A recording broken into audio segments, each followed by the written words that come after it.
Hola, mi nombre es Santiago Montoya y voy a presentar el proyecto final para la materia de electroneumática. Por acá tenemos una máquina que nos simula un taladro de árbol con una escarriadora y un cilindro que nos hace mover la pieza. Tenemos por este lado un sensor que nos detecta cuando la pieza está instalada, otros sensores por acá que nos cumplen la función de finales de carrera, tenemos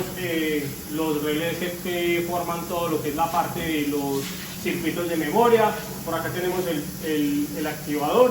Entonces el funcionamiento de la pieza, si yo pulso el botón de inicio no va a funcionar nada teniendo en cuenta que no se ha detectado una pieza. Si yo acciono acá, se me activa el sensor que me reconoce la pieza y al pulsar el arranque sale la perforadora, el taladro, regresa al taladro, sale la escarreadora, se quedan 4 segundos, se devuelve la escarreadora y finalmente regresa la pieza a su proceso inicial. También podemos ver acá los pilotos que nos controlan los motores que están funcionando simultáneamente, cada que se activa algún cilindro correspondiente a su función.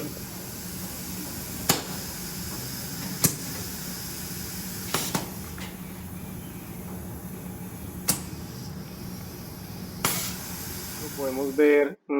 la simulación del trabajo final de electroneumática. Por acá tenemos los 3 cilindros, tenemos el cilindro B que es el que nos ubica la pieza según sea la posición de funcionamiento, tenemos el cilindro A que nos simula la parte del taladro y el cilindro C que nos simula la parte del escarriado.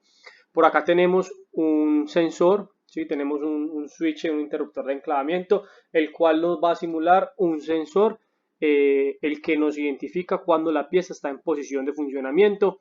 Entonces vemos que si corremos el programa, la simulación, tenemos inicialmente un botón de inicio, un botón de arranque, que si lo pulsamos no va a funcionar nada, dado que no se ha detectado la pieza en su posición. Al activar la pieza, al poner la pieza en su posición, ya al dar inicio, vemos que el cilindro A baja haciendo la perforación, se activa el motor, después de terminar de la perforación retorna a su posición inicial,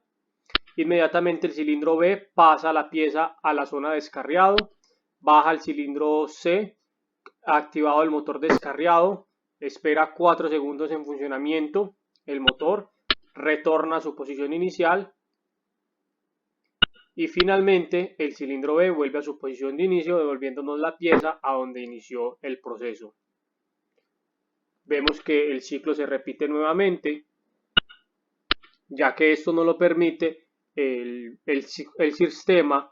teniendo los finales de carrera que nos identifican las posiciones de los cilindros.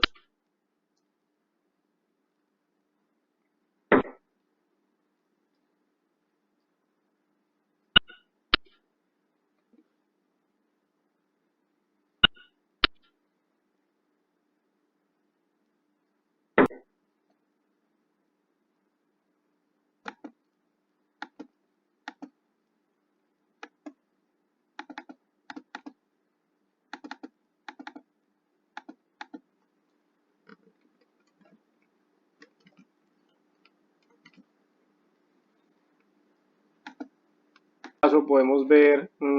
la simulación del trabajo final de electroneumática. Por acá tenemos los 3 cilindros, tenemos el cilindro B que es el que nos ubica la pieza según sea la posición de funcionamiento, tenemos el cilindro A que nos simula la parte del taladro y el cilindro C que nos simula la parte del escarriado.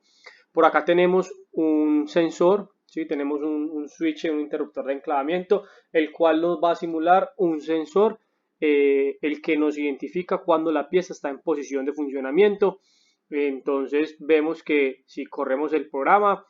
la simulación, tenemos inicialmente un botón de inicio, un botón de arranque, que si lo pulsamos no va a funcionar nada, dado que no se ha detectado la pieza en su posición.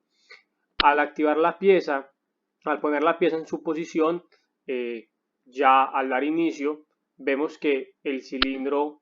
A baja haciendo la perforación, se activa el motor,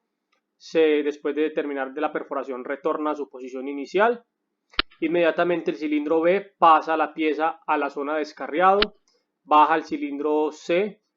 activado el motor descarriado, espera 4 segundos en funcionamiento el motor, retorna a su posición inicial